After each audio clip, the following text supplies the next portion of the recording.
अस्सलाम वालेकुम। कैसे हैं आप सब लोग? ठीक हैं, उम्मीद करता हूँ सब लोग ठीक होंगे और खैर व आफ़ियत से होंगे। तो जी, जितने भी नए आने वाले मेंबर्स हैं जिन्होंने हमारी यूट्यूब फैमिली को ज्वाइन किया, उन सबको मोस्ट वेलकम। और आज की जो हमारी वीडियो का टॉपिक है वो बहुत ही इंटरेस्टिंग है और जो आजकल के करंट सूरत हाल है उससे रिलेटेड है। तुर्किस्तान बोल की ना कि पाकिस्तान की हम किसी भी बात को जो है ना वो पॉलिटिकली यहाँ पे डिस्कस नहीं करेंगे, फिर वो एक जो है ना जानबदार एनालिसिस हो जाएंगे। तो बंदे को जो है ना वो गैर जानबदार रहना चाहिए, क्योंकि मैंने कभी भी अपनी यूट्यूब के ऊपर किसी भी पॉलिटिकल पार्टी की जो है ना एफिलिएशन को ना शो किया है और ना ही मैं यहाँ पर कभी डिस्कस करता हूँ और ना मैं करूँगा। अगर ऐसी कोई नौबत आएगी करने की तो हम एक सेपरेट जो है अपना चैनल बना लेंगे और उसके ऊपर जो है वो पाकिस्तान के जितने भी करंट अफेयर्स हैं उनको डिस्कस करेंगे, अगर इन फ्यूचर नौबत आई तो जी चलिए अपनी आज की वीडियो का बाकायदा आगाज़ करते हैं और आपके साथ जो बहुत ज़रूरी बातें आज करनी है वो करते हैं।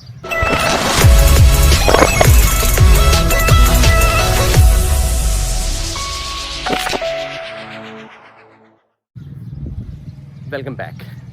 तो जी व्यूअर्स, तो आज का जो हमारा टॉपिक है ना वो बहुत ही इंटरेस्टिंग है। उससे कुछ लोग जो हैं 80% जो है ना वो एग्री होंगे, 20% लोग एग्री नहीं होंगे। और वो लोग नहीं होंगे क्योंकि जिनका ओढ़ना बिछवाना ये काम है, जिनके काम ही जो है ना लोगों को दा लगा के और टीके लगा के चलते हैं। ठीक है, तो बुरा लगता रहे, हमने तो भाई अपनी ड्यूटी फुलफ़िल करनी है। ना हमें किसी का डर है, ना हमें किसी का खौफ है, ना हमें किसी से कोई लाइक्स चाहिए, ना हमें कोई फॉलोअर्स चाहिए। हमने तो ये काम करना है अपने पाकिस्तानियों के लिए और अपनी पाकिस्तानी कम्युनिटी के लिए, क्योंकि मोस्टली पहले ये चीज़ें सुनने में आती थी कि पाकिस्तानी यूँ, पाकिस्तानी इस तरीके से, कम्युनिटी इस तरह करती, कम्युनिटी इस तरीके से नहीं करती। तो हम लोग कहते थे नहीं यार, how is it possible, Pakistani बड़े कोऑपरेटिव होंगे, वो एक दूसरे के साथ बड़े अच्छे होंगे, इस तरीके से नहीं है। लेकिन जब खुद प्रदेश गए, प्रदेश काटा, तो पता चला कि भैया इसी तरह ही है, जिस तरह यहाँ पर है वहाँ पर भी उसी तरीके से ही है। वहाँ पर भी अपना अपने को काट रहा है और बाहर वाले के साथ बड़े ठीक रहते हैं। अपना बंदा इसलिए जल्दी उनकी बातों में आ जाता है क्योंकि वो कहता है कि नहीं यार जो भी है साडा अपना है ना, तो फ्रॉड और दाह जो है ना वो अपने को ही लगता है। तो ये लोग वहाँ पर बखूबी ये काम सारे अंजाम दे रहे हैं। तो जी हमारा जो आज का टॉपिक है ना, वो टॉपिक आप सब की जितनी भी रिक्वेस्ट आई थी इंस्टा पे, कमेंट सेक्शन में और व्हाट्सएप पे, जितने भी लोगों ने मुझे बोला कि भी इस टॉपिक के ऊपर जो है ना वीडियोस बननी चाहिए, क्योंकि अभी भी मोस्टली ऐसी फैमिलीज़ हैं जो लोग वहाँ पर जाना चाहती हैं। तो स्पेशली वीडियोस उनके लिए कि देखें, मैंने अपनी प्रीवियस वीडियोस में भी जो है ना आप लोगों को बताया था कि भी इंसान परदेश क्यों काटता है, बेहतर लाइफस्टाइल के लिए, अपने बच्चों की बेहतर एजुकेशन के लिए, अपनी मेंटली सेटिस्फेक्शंस के लिए, अपनी सिक्योरिटी सेफ्टी के लिए और बेटर फ्यूचर के लिए।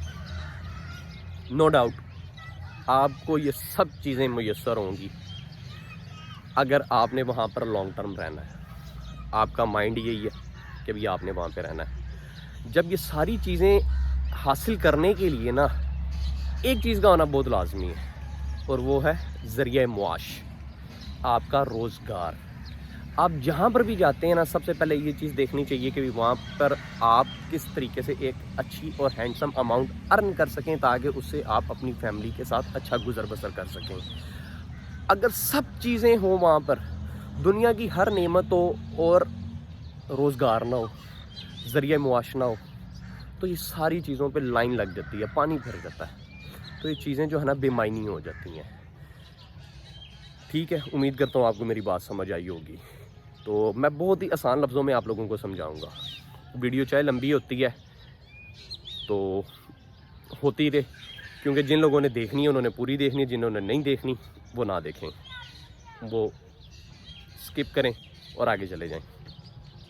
तो जी ये बात जो आपके पास है ज़रिए मुआशी मुयस्सर ना हो, प्रॉपरली आप वहाँ पर अपने एक्सपेंसेस ही मीट ना कर पाएँ, तो मेरी तो समझ से बाहर हैं ये चीज़ें, और यकीनन आप लोगों की समझ से भी बाहर होंगी। तो वहाँ पर बंदे की ज़िंदगी में सुकून नहीं रहता, ठीक है। दूसरे नंबर पे जो आज हमने जिस टॉपिक पे वीडियो बनानी है वो है कि भाई हम उधर की इमिग्रेशन क्यों लें, ठीक है ना, कि भाई $4 लाख इन्वेस्ट करके आलमोस्ट 7.5-8 करोड़ बनता है, वो लगा के तुर्की की ही इमिग्रेशन क्यों लें, यानी कि तुर्की का पासपोर्ट क्यों लें, क्यों तुर्की की नेशनैलिटी लें। Why why why why why why जो लोग पासपोर्ट बेच रहे हैं, जो लोग सब चीज़ें कर रहे हैं, कहते हैं कि भी जी आए अभी भी बड़ी अच्छी ऑप्शंस है, बड़ी अच्छी अपॉर्चुनिटीज़ है, अवेल कर लें। उसके बाद तुर्की ने सुपर पावर बन जाना है, लीरा 500 रुपये का हो जाना है। तो ऐसी चीज़ें कुछ भी नहीं है भाई। 8 करोड़ लगा के टर्की की नेशनैलिटी लेने का माजरत के साथ कोई फ़ायदा भी नहीं है। मैं तो अपनी प्रीवियस वीडियोस में भी आपको बोला और अभी भी बोलूँगा कि भाई अगर कोई बेनिफिट नज़र आता है ना तो तब मैं आपको ग्राउंड रियलिटी बताऊँगा, कोई झूठ नहीं, बिल्कुल अपने सेल्फ एनालिसिस बता रहा हूँ। कोई फ़ायदा भी नहीं है वहाँ पे जाने का। वो लोग वहाँ पर ठीक हैं जो लोग फ्रॉड करने लगे हुए हैं, जो अपने को लूटने लगे हुए हैं, जिनका जो सोर्स ऑफ इनकम है ना वो सिर्फ यही कि प्रॉपर्टीज़ वगैरह बेचें और PRCs वगैरह बनवाएं और उसमें से पैसे कमाएं, ठीक है। वो लोग वहाँ पर बैठे हुए हैं, क्योंकि इससे बेहतर वहाँ पर कोई काम भी नहीं है। बंदा अमेरिका कनाडा के अंदर भी जाके इतने पैसे नहीं कमाता जितने वो लोग वहाँ पर बैठ के इस चीज़ में कमा रहे हैं। To be very honest, TRCs की सर्विसेज देने में, आपको घर लेके देने में भाई 1.5-2 लाख लीरे का टीका लगाते हैं वो अंदर से आप लोगों को, और आप लोगों की समझ से भी बाहर है। एक घर में से, यानी कि 10-12 लाख के एक घर में से आराम से वो लोग 1-1.5 लाख लीरे का आपको लगा जाते हैं और आपको पता भी नहीं चलता, और आप लोग खुशी खुशी लगवा लेते हैं। क्योंकि मोस्टली कुछ ऐसे प्रोजेक्ट्स होते हैं जिनके अंदर 10% और 10% से अबव कमीशन उन्हें बिल्डर्स भी दे रहा होता है। तो काफ़ी जो है ना सोचने वाली सूरत हाल है। हमने वहाँ पर रह के 6 महीने पहले, तकरीबन 7-8 महीने अब, यही वहाँ पर जो है ग्राउंड रियलिटी देखी और ये आज इसी नतीजे पर पहुँचे हैं कि भाई प्रॉपर जो है ना कोई सेटअप नहीं है वहाँ पर। मैं फिर कहता हूँ बड़े वसूख के साथ, मैं अब कहता हूँ मुझे कोई बंदा दिखाएं वहाँ पर जो कि मैं बिल्कुल जो है ना खुश हूँ, लेकिन वो ये काम ना करता हो, ठीक है। मोस्टली लोग यही काम करते हैं। और यहाँ पर बेचारे लोग जो हैं ना, जिस स्पीड से जा रहे थे, मैं फिर ये लफ्ज़ यूज़ कर रहा हूँ, जिस स्पीड से वहाँ पर जा रहे थे उसी स्पीड से वो बेचारे वापस आ रहे हैं। और वापस किस तरीके से आ रहे हैं? रोते हुए, खाली हो के आ रहे हैं। अब वहाँ पर जाता कौन है, ये भी मैं सबसे पहले आप लोगों को क्लियर करता जाऊँ। मेरे प्यारे भाइयों, बहनों और दोस्तों, वहाँ पर पाकिस्तानी 100 में से 2 होंगे, 100 में से 2 होंगे जो वहाँ पर $4 लाख इन्वेस्ट करते हैं, यानी कि पासपोर्ट के लिए जाते हैं। मोस्टली जो लोग हैं ना वहाँ पर जाते ही सिर्फ टेम्परेरी रेजिडेंस परमिट जो वहाँ पर उनकी गवर्नमेंट बांट रही है, और उन्होंने बांटते रहना है, उन्होंने वो बंद नहीं करना। उसके लिए वहाँ पर वो जाते हैं कि हम लोग वहाँ पर जाएंगे, रेंट पे घर लेंगे, TRC लेंगे, TRC के ऊपर बच्चों की एजुकेशन फ्री है, और हम लोग वहाँ पर किसी भी फैक्ट्री में काम वगैरह कर लेंगे, 4-5 हज़ार लीरा कमा लेंगे और अपना एक अच्छा हैंडसम अमाउंट आ जाएगी और हमारा घर चलता रहेगा और हम पीछे कहेंगे ऐसे यूरोप से बैठे हैं। तो ये चीज़ है। तो पहले तो हमें यहाँ से ना ये चीज़ें सोचनी चाहिए कि सिर्फ पीछे वालों को दिखाने के लिए और ये सारी चीज़ें करने के लिए पहले ठीक था, लेकिन अब जो है वहाँ पर सिनेरियो चेंज हो गया। अब हम लोग रोते हैं वहाँ पर, लो जी हम लोगों ने TRC अप्लाई कर दी, अब हमारी TRC तुर्की रिजेक्ट कर रहा है। अब आप लोगों को भी पता है और वो जो खबीस आपकी अप्लाई करवाता है उसे भी पता है कि भाई आप लोगों को TRC नहीं मिलनी, या मिलने के चांसेस अब बहुत ज़्यादा कम हो गए हैं, ठीक है। वो फिर भी आप लोगों की करवाता है, क्यों? क्योंकि उसका तो भाई सिस्टम चलना है, और गवर्नमेंट को भी पता है कि भाई हमने नहीं देनी, और वो बंद नहीं करेंगे। क्यों? क्योंकि उससे देखे ना उनके पास माल मंतर आ रहा है। वो लोग में भी ये चीज़ें बंद ना करते, स्मूथली देते रहते, चलते रहते, लेकिन उनको ये इस नौबत पे पहुंचाने वाले कौन लोग हैं? ये हम लोग खुद हैं। इसमें मैं पाकिस्तानियों को ब्लेम नहीं करूँगा, इसमें ईरानी भी यही काम कर रहे हैं, अफगानी भी यही काम कर रहे हैं, सीरियंस भी यही काम कर रहे हैं, उधर जितनी भी दूसरी नेशनैलिटीज़ के लोग हैं वो सब यही काम कर रहे हैं। तो उन्होंने देखा जब फ्रॉड ही बहुत ज़्यादा हो गया है, यहाँ पे 2 नंबर हाउस कॉन्ट्रैक्ट पे एक घर के ऊपर कोई 3600 बंदों के वहाँ पर TRC पहले बने हुए थे, ठीक है। फिर उन्होंने दोबारा वो नफूस शफूस वाला चक्कर डाला, उसमें भी 2 नंबरी चल रही थी, ठीक है। और कंपनियाँ वगैरह जो रजिस्टर्ड होती थी कि करवा लो, घर के एड्रेस पे करवा लो, हवा के अंदर कंपनी है जिस तरह लोग पाकिस्तान में यहाँ पर बनाते हैं, कि भी सारी सिस्टम इसी तरीके से चल रहे हैं। तो उन्होंने जब चीज़ें देखी, मॉनिटर की, तो उन्होंने कहा कि भाई ये तो बड़ा सिस्टम ख़राब है, कि ठीक है ये कौम ही ऐसी है, ये लोग आते हैं यहाँ पर, इन्हों दे भी तो लुटते हैं, चलो असी भी जड़ा है ना, साढ़े भी टैक्स वगैरह कलैक्ट होते रहें, उनके टैक्सेस जो है वो कलेक्ट होते हैं। डेफिनेटली आप लोग जो उनके गिरगिदारसी में अपनी फ़ीस सबमिट करवाते हैं, वो हेल्थ इंश्योरेंस पहले उनकी 150-200 लीरा थी, उन्होंने बढ़ा के वो 700-800 से ऊपर ले गए, और 14-15-16-1700 तक जाती है, ठीक है। और उसके बाद घरों के किराए बहुत ज़्यादा इंक्रीज़ हो गए। उन लोगों ने महंगाई भी करके देखी, उन्होंने कहा फिर भी ये लोग बाज नहीं आते, तो उन लोगों ने कहा कि भी ठीक है इन्हें सबमिशन करवाने दो, लेकिन जो रेशियो है ना उसको कम कर दो। उन्होंने ख़त्म नहीं की, उन्होंने कम कर दी। अभी भी वो कहेंगे हाँ हाँ ठीक है, आ जाओ जमा करवाओ, और वो लोग वीज़ाज़ इशू करते हैं। उन्हें भी पता है कि लोग यहाँ पर आके TRCs वगैरह अप्लाई करने के लिए ही यहाँ पर आती हैं फैमिलीज़।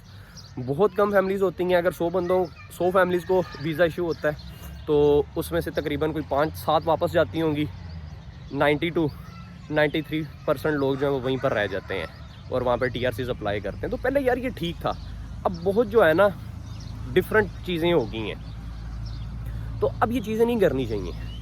तो वीडियो बनाने का मकसद और आप सबको आज की ये इतनी लंबी चौड़ी जो है ना तकरीर करने का मकसद ही यही है कि भाई आप लोग जो है ना चीज़ें पहले जैसी नहीं रही, अवॉइड करें इन चीज़ों को।